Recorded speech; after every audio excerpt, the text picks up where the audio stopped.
আমি আয়াত পড়েছি, অনেকবার খুতবাতে আয়াত পড়েছি, পড়তে থাকি। সূরাতুল হাশরের শেষের দিকের একটি আয়াত, ইয়া আইয়ুহাল্লাযীনা আমানুত্তাকুল্লাহ ওয়াল তানজুর নাফসুম মা কদ্দামাত লিগাদ ওয়াত্তাকুল্লাহ ইন্নাল্লাহা খাবীরুম বিমা তা'মালুন। আখিরাতের প্রস্তুতি গ্রহণ,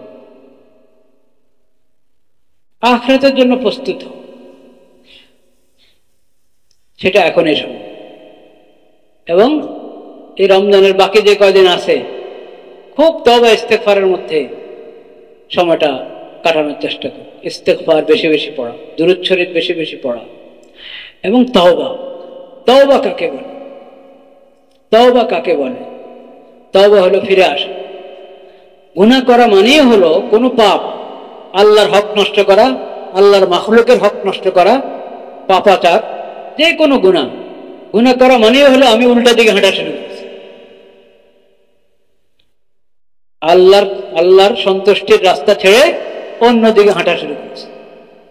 এখন আমার দায়িত্ব হলো তওবা করা। তওবা মানে হলো ফিরে আসা, আবার পথে আসা, আল্লাহর সন্তুষ্টির রাস্তায় আসা। তওবা মানেই ফিরে আসা। কোত্থেকে ফিরে আসবে? মানে আমি তো উল্টা পথে হাঁটা শুরু করেছি। কোনো পাপের কাজ করা মানেই উল্টা দিকে হাঁটা। মুসলিম মুমিন তো জান্নাতের দিকে হাঁটবে, জান্নাতের রাস্তায় চলতে থাকবে। গুনাহ করা মানে সে জাহান্নামের রাস্তার দিকে হাঁটছে, আল্লাহ সন্তুষ্টির রাস্তা ছেড়ে আল্লাহর নাফরমানির রাস্তার দিকে চলছে। তার দায়িত্ব দ্রুত ফিরে আসা, আবার সঠিক রাস্তায় আসা, তওবা কর। তওবা মানেই সঠিক রাস্তায় ফিরে আসা, সঠিক রাস্তায় ফিরে আসা। শুধু ইস্তিগফার, আস্তাগফিরুল্লাহ আস্তাগফিরুল্লাহ, হ্যাঁ, আল্লাহ আমি ক্ষমা চাই বললাম, ফিরে আসলাম, রাস্তা পরিবর্তন করলাম না, তাহলে তওবা হবে? ইস্তিগফার তওবাবিহীন, এটা কোনো এক পর্যায়ে এটা উপহাস মতো হতে পারে। উপহাস, সরি বলছি, কিন্তু আমার আচরণ পরিবর্তন করছি না। আল্লাহর সঙ্গে এটা চলে, মানুষের সঙ্গে তো এটা চলে।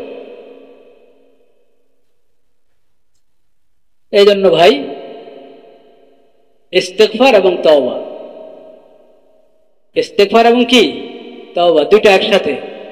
আস্তাগফিরুল্লাহাল্লাযী লা ইলাহা ইল্লা হুয়াল হাইয়ুল কাইয়্যুম ওয়া আতুবু ইলাইহি। দেখেন, ইস্তিগফারের দেই দোয়া শিখিয়েছেন নবী করিম সাল্লাল্লাহু আলাইহি ওয়াসাল্লাম, দুটো কথা একসাথে।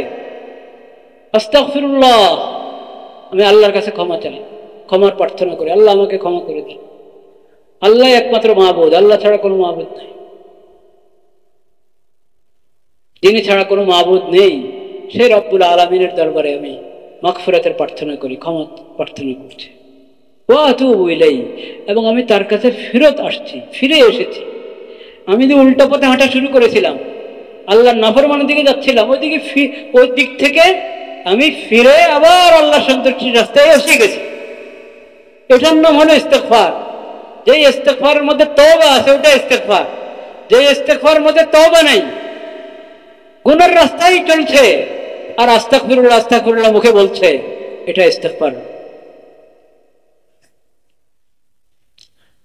তওবা বার लब সোহা বার কফ, দিল पर ज़ौक़े गुनाह, मासियत रा खंदमी आयत इस्तिगफार। কোন ফার্সি কবি বলেছেন, খুব দারুণ কথা বলেছেন। মুখে বলছি আস্তাগফিরুল্লাহ, মুখে বলছি তওবা, হাতে তাসবিহ আছে, দিল पर ज़ौक़े गुनाह, কিন্তু আমার দিল, আমার 24 ঘন্টার আচরণ গুনাহ আর গুনাহ, পাপ আর পাপ। তো কেমন হলো?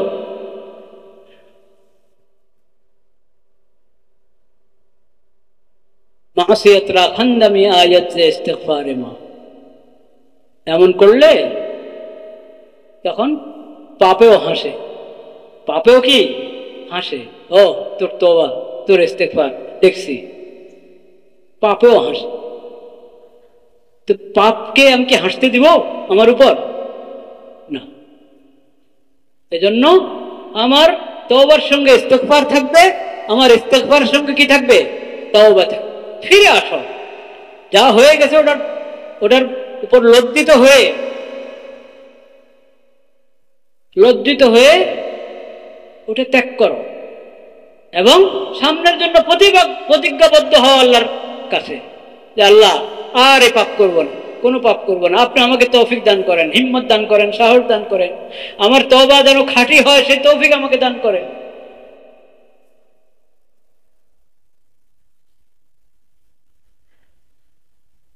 আর পিছনের কাফফারা করো, তওবার পরে পিছনের কাফফারা ধীরে ধীরে করতে থাকো। যাদের হক নষ্ট করেছ তাদের হক আদায় করো।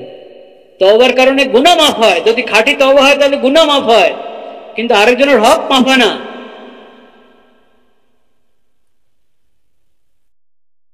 কোনো ব্যক্তির, কোনো খানদানের, কোনো পরিবারের কারো কোনো হক আমি নষ্ট করে থাকলে, আত্মসাদের মাধ্যমে হক নষ্ট করেছে, ঋণ আদায় করে নাই সেভাবে হক নষ্ট করেছে, মিরাস আদায় করে নাই সেভাবে হক নষ্ট করেছে, আর কষ্ট দিয়েছে, মারপিট করে কষ্ট দিয়েছে, গালমন্দ দিয়ে কষ্ট দিয়েছে, সব হক।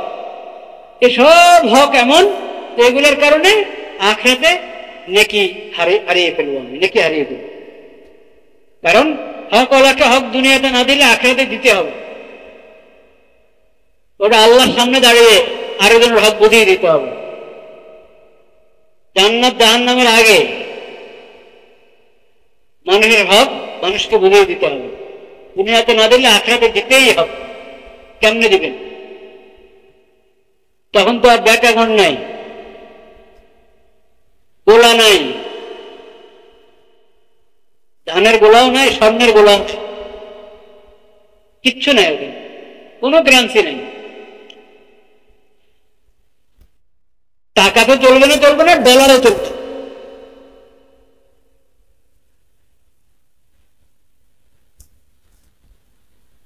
কোনো ক্রান্তি নাই, কোনো মুদ্রা নাই, কিছু নাই। কি দিয়ে আদায় করবেন? আমল। আপনার যা নেকামল আছে ও নেকামল নিতে থাকবে। এখন একবার আরেকজনের গীবত করছি, ওটা তার কাছে ক্ষমা দিয়ে ঠিক করে নি নাই। একজনকে খামাখা একটা থাপ্পড় মারছে, খামাখা গালি দিয়েছে, ওটার জন্য আমার নেকি নিয়ে যাবে। কি পরিমাণ জুলুম এর বদলায় কত নেকি নিবে সেটা আল্লাহ বলে।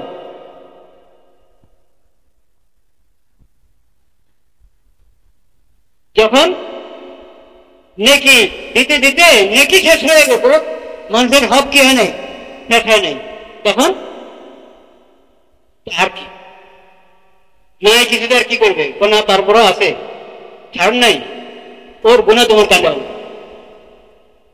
ওর গুণা তোমার কাজে হবে, তো ওর গুণা হালকা হবে। নেকি তো নিল, এখন তার গুণা এদিকে চলে আসলে সে জান্নাতে চলে যাবে, তুমি জাহান্নামে যাবে। কঠিন অবস্থা কিন্তু এটা।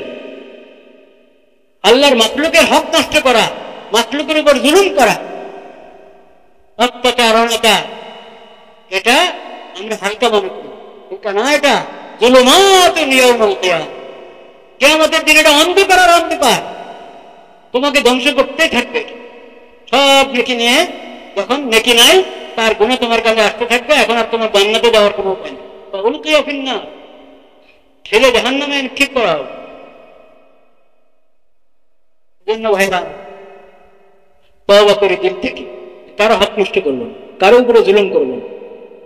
যা নষ্ট করেছি ওগুলো আদায় করার, ধীরে ধীরে আদায় করার চেষ্টা করবো। আদায় করার ব্যবস্থা নাই, হাতে পায়ে ধরে মাপ নেওয়ার চেষ্টা করবো। এটা তওবা। তওবা শুধু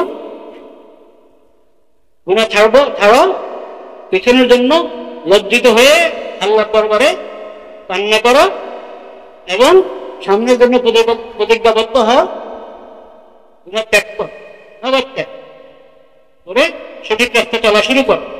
আর পিছনের দিন দিকে কাফারা করো। দুই রকম, আল্লাহর হক নষ্ট করেছো ওটার কাফারা করো, বান্দার হক নষ্ট করেছো ওটার কাফারা। এরকম খাঁটি তওবা চেষ্টা করি আমরা এই রমজানে, ওরকম খাঁটি তওবা নিয়ে যাতে রমজান বিদায় নেয় আমাদের কাছ থেকে, সেই চেষ্টা আল্লাহ তাআলা তৌফিক দেন। মুসলিম উম্মতের জন্য দোয়া।